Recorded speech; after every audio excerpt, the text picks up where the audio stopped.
25th? Yeah. Meeting of the Lake Forest Zoning Board of Appeals. The board is here tonight to work together with all of you, property owners, neighbors, and architects, to continue the tradition that allows community members to work together to preserve the qualities and the unique character that make Lake Forest a special community. We recognize the personal importance of each petitioner's request. Our goal is to respect the request of the owner while balancing the interests of the community as a whole. For those of you who may not be familiar with the Zoning Board of Appeals, the board hears all requests for variations in zoning and special use permits. The City of Lake Forest is committing to conducting open meetings.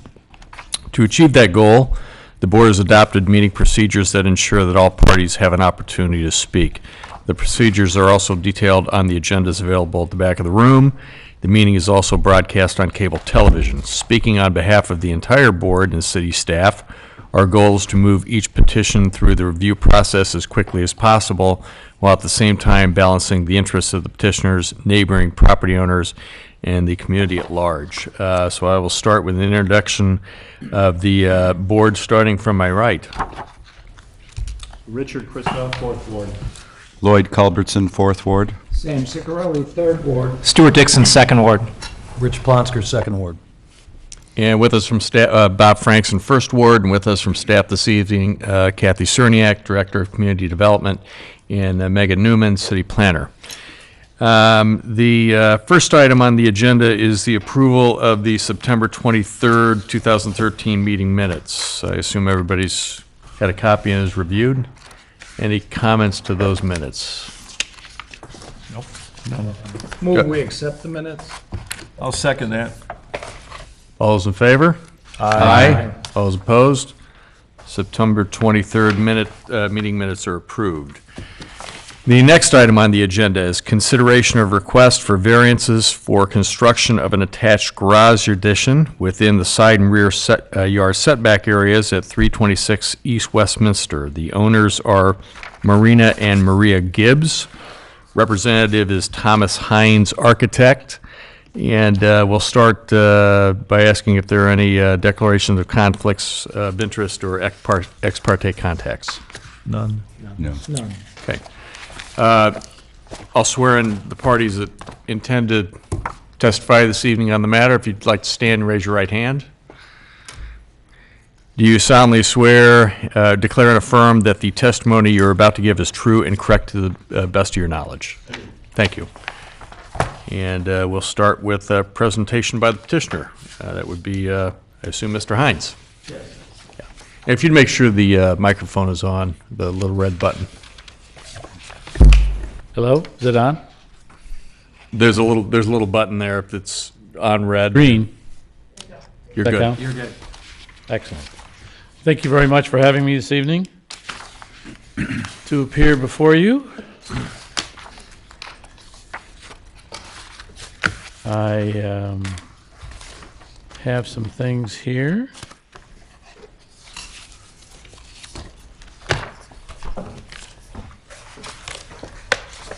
I'll show you the existing conditions. This house was built in the early 1900s. We don't have an exact date yet. We can't find a building permit. This red area is where the existing one-car garage is, the prefabricated arrangement. The walls are 2-foot panels bolted together with 2x2 studs and 1x3 rafters. There's some photographs in the materials that I'd sent to everybody about how these things work in the 8.5 by 11 sizes. I found a little thing about how they all go together. In 5 hours and 45 minutes with 2 men. Apparently no major machines are required to do this. Sears and other companies had made garages like this. Here's one here, not Sears, but it shows a garage similar to the one we have. These doors no longer exist on the one we have. The interior is an almost a duplicate of the garage that's there now.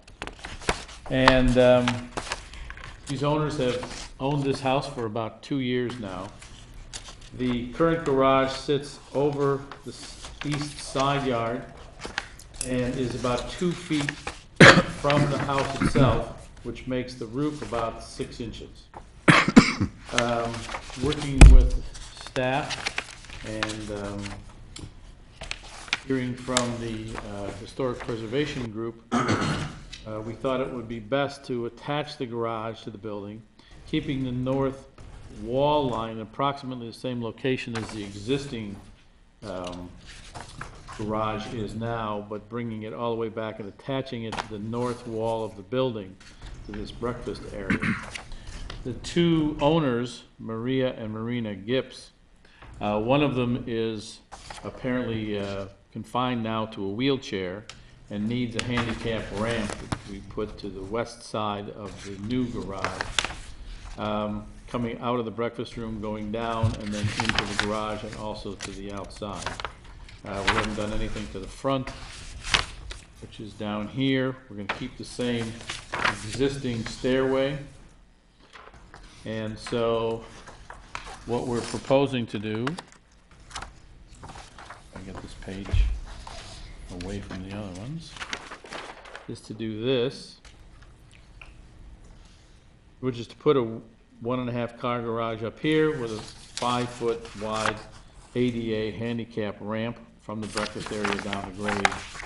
We brought the wall out and squared it off rather than coming back so they could have a little bit of enclosed storage up at the north end for whatever there might be in terms of patio furniture and things like that.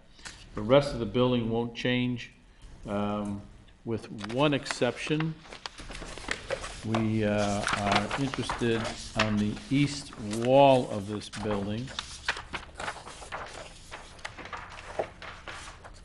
to change a window. There's an awning window here now, and we want to make it a similar window to all the other bedroom windows. We're going to replace all the windows in the house because they are currently single pane with the same color, same size, same proportion, same detail. So we're about 14'7" from the north end of the property line to the north side of this garage, and we run up the whole east side of this house, which is a little bit over what the normal lines of the requirements for the current setbacks are now. And we're going to sheathe the garage in stucco in a finish similar to that of the house, and we're going to put a roof on it in cedar shingles similar to what the house is being proposed to have done to it. There are some photographs in your materials showing the building and garage as it exists, also some photographs of the alley looking at the garage here, looking down west from, I'm standing in front of the garage taking this photograph, looking down west in this alleyway. Now the alleyway is not an easement. In fact, we can't find any documents for making this any kind of public way, I guess you could say. It's just that they're about the center of this paving is where the property line comes. Part of the property of this building comes over on here, but we can't find anything in any documents anywhere about an easement that was done. Looking north from the garage door, we see this. Corner of the building is about here. This comes back, it goes to the basement, then these go up. The building on the north side of this alleyway is 4 units now. It's the alleyway is paved all the way up to the north end of the block. This is looking a little bit further down that same alleyway.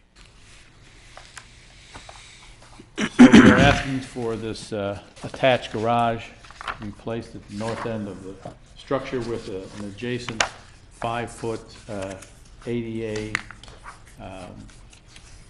ramp so that the current owners can use that. Thank you. Thank you. We'll now move on to staff's report. Ms. Newman. Thank you, Chairman Frankson.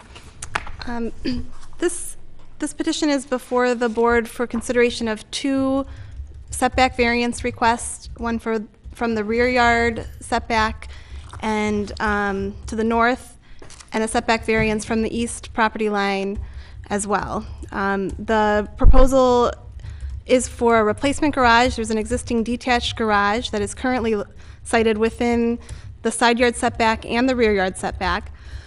The replacement is generally in the same location. There is some shift to align the proposed attached garage with the main house. But in general, it's a similar location. The petitioner has looked at several alternatives for siting this garage, including a larger two-car garage that was detached from the house, accessing the garage from Westminster instead of from the alley. But ultimately, through the work, through discussions with neighboring property owners as well as the Historic Preservation Commission, this was ultimately the design that is being presented to the board this evening. The property is unique. It does have an alley access to the rear. There aren't very many properties in Lake Forest that have access to alleyways. The 35-foot rear yard setback requirements in the code really don't address this unique situation where there's an access to an alley behind a house. With this request, there's no further encroachment into the rear yard. The proposed replacement garage will align with the existing. With respect to the side yard, as I mentioned before, there's a slight increase in the setback from the property line. So with that, I'd be happy to answer any questions. We are recommending approval of the project as submitted. The Historic Preservation Commission did take action to approve the design and other facade improvements for this house last week, I believe. And there are findings in support of the request in your staff report. Happy to answer any questions. Thank you. We'll move on to questions from the board to the petitioner staff, starting wherever you'd like. I have no questions. I have none. Have you accounted for appropriate drainage runoff from the roof as it's being proposed? Yes, we have. We've got an engineer who's done the engineering on the site with the new garage.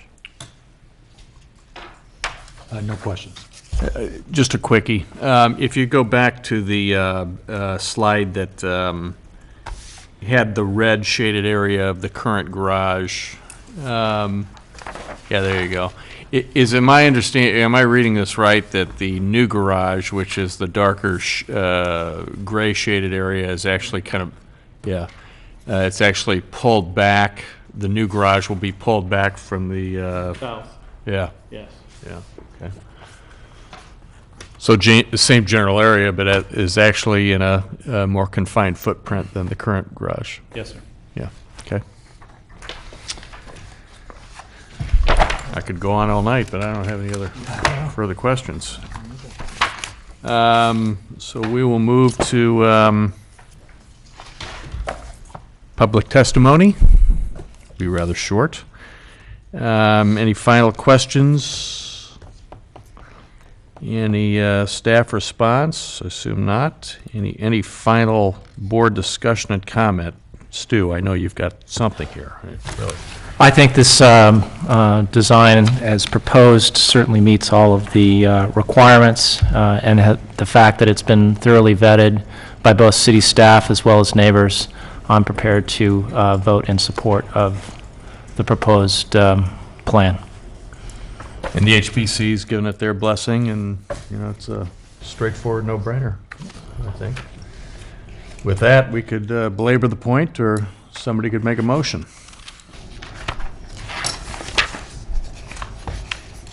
I'll move to approve the staff's findings and recommend approval to the City Council of the requested variance by the petitioner from the side east and the north rear setback requirements to allow the construction of this replacement garage as the staff recommends to be located no closer than 14 feet to the north property line and no closer than 3 feet to the east property line as shown on the site plan. There's a second. Second. Sam got the second. Motion by Richard. Sam has the second. All those in favor? Aye. All those opposed? Motion passes. Congratulations. Thank you very And much. good luck in your garage. Appreciate it very much. Nice design. Thank you. Yeah. The next item on the agenda, opportunity for the public to address the Zoning Board of Appeals on matters not on the agenda. Anything at all? Guess not. Any additional information from staff? Just really quick, a reminder that the next scheduled zoning board meeting is at the end of January, so Happy New Year to the board. Thank you. To you as well. Happy holidays to staff. Any other items? Do I hear a motion to adjourn? So moved. Second. All's in favor? Aye. All's opposed? Meeting adjourned.